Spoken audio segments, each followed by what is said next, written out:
Hey there, it's Liz from No Trace. In this video, I'm going to show you how to make a pillow cover without a zipper so that you can transform an old pillow like this into something super cute like this. Depending on the size of your pillow, a yard of fabric will probably make you 2 pillow covers. Real quick, if you enjoy learning from me, I do have a free sewing pattern that you can get at the link in the description box. So check that out. It's for a really cute snap pouch. This project is a really great way to brighten up your bedroom or your living room and turn something old into something new. So let's go.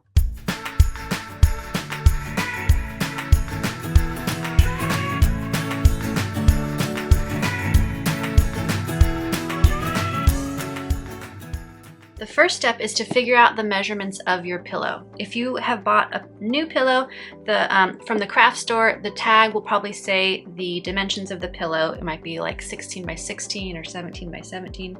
If you're covering an old pillow, just get a measuring tape and do your best to measure from seam to seam. So this pillow is 16 inches wide, and from this seam across to this seam, it's about 17 inches. So those are our 2 measurements that we're going to work with, 16 and 17.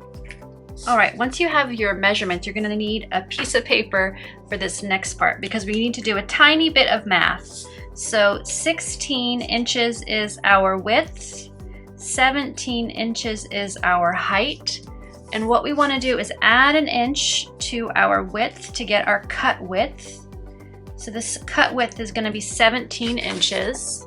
Okay, and then we want to add an inch to our height to get our cut height, which is going to be 18 inches. Okay, this is our width, this is our height, so that gives us our seam allowance. So whatever your raw pillow measurement is, you're going to be adding an inch. Now this measurement is your front panel, 17 inches wide by 18 inches tall.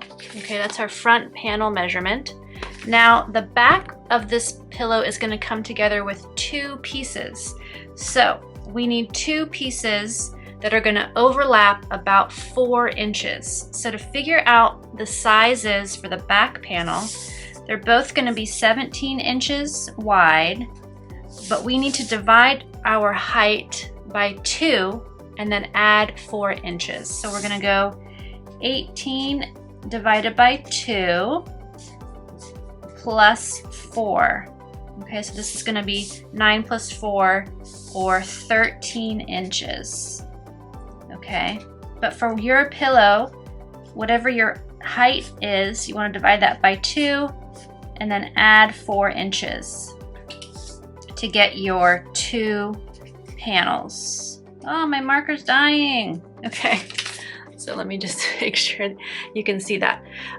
So your cut height divided by 2 plus 4 inches, we want 2 panels that are 13 inches high by 17 inches wide.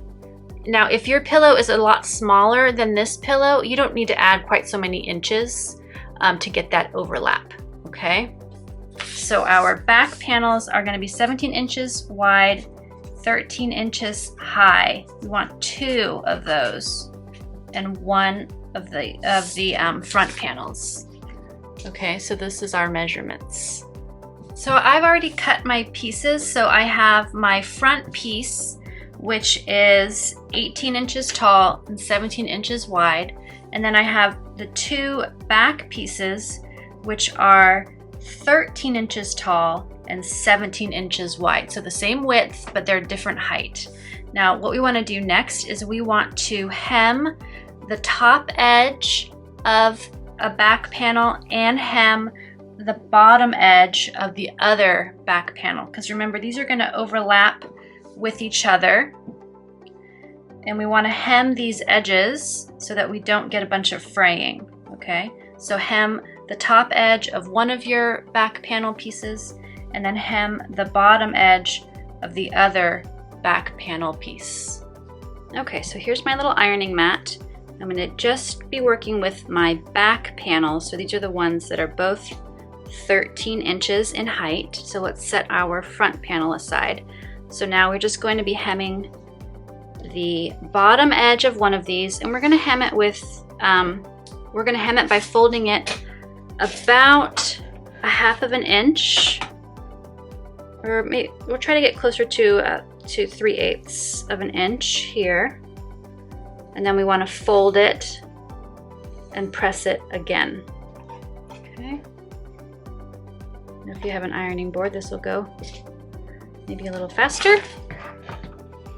And then just fold it and press it one more time. Okay, so I've pressed the top edge of one of my panel pieces, and I put a few pins in there to hold it in place. And then I also pressed the bottom edge of one of my back panel pieces, and I put a few pins in place, so you can see kind of how this is going to be coming together. And what we're going to do next is just stitch this folded spot over at the machine. Okay, so we're going to just stitch this down, and we're going to do a little back stitch at the start and the stop. And remember to take out your pins. Alright, so both of these back panel pieces have been hemmed, and now we are ready to pin the whole pillow cover together. So what we're going to do is get our front piece of the pillow. So here's the front panel.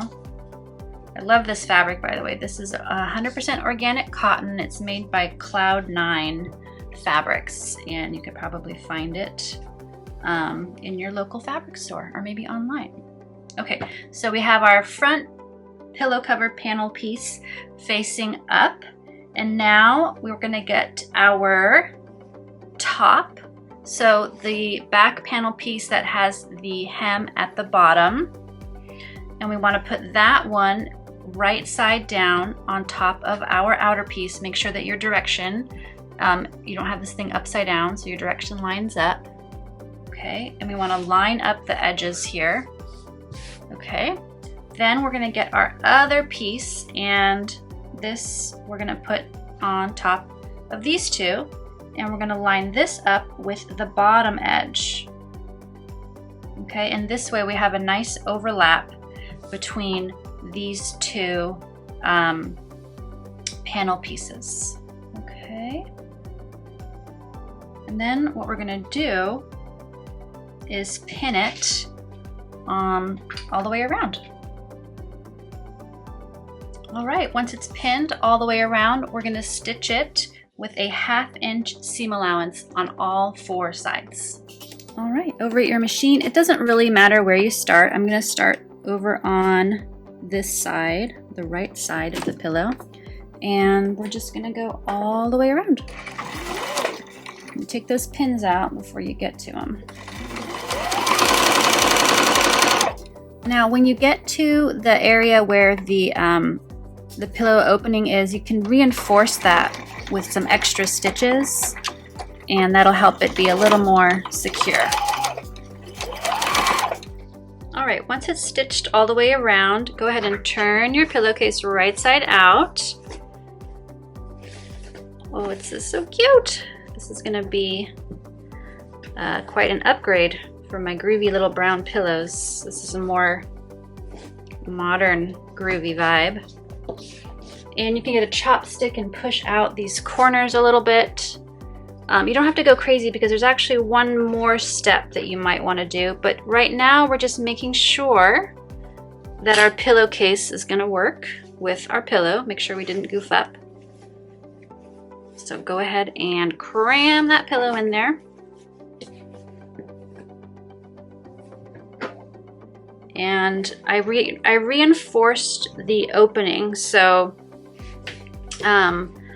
it shouldn't be that delicate, but you do want to make sure that you go over those areas of the opening with extra stitches. Okay, this looks like a fit. I think we have success. All right, you can massage it and make it a little less lumpy, but you want to make sure that in general it looks pretty good, and you're not going to have to take out any of your stitches for the last step. The last step you don't absolutely have to do, but if you think you might want to wash your pillow cover on occasion, I would recommend that you turn your pillowcase wrong side out again and finish off these raw edges either on a serger if you have a serger, or using a zigzag stitch on your sewing machine, and that'll just help these edges not fray over time. If you don't think you're going to wash your pillow cover very often, you don't have to do it, but let's go ahead and finish these raw edges. All right, I'm going to use my serger because I have one and I'm going to be using it today anyways. So just go ahead and get your material under the presser foot and just go all the way around. So we're getting back to near where we started. What I'm going to do is just stitch a little bit over these stitches, making sure not to cut them under the blade, just to kind of lock in this last spot here.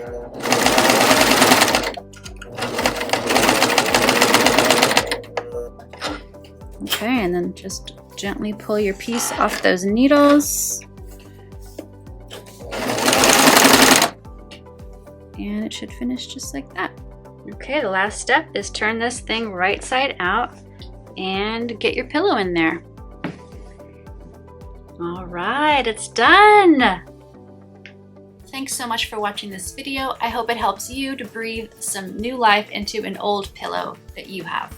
Don't forget to click the link in the description box below to snag a free sewing pattern for a zero waste snap pouch. And don't forget to give this video a thumbs up and to subscribe to the No Trace channel to get notified about all of our videos. We put out a new video on zero waste sewing, crafting, and lifestyle tips every single week. So I'll see you again very soon.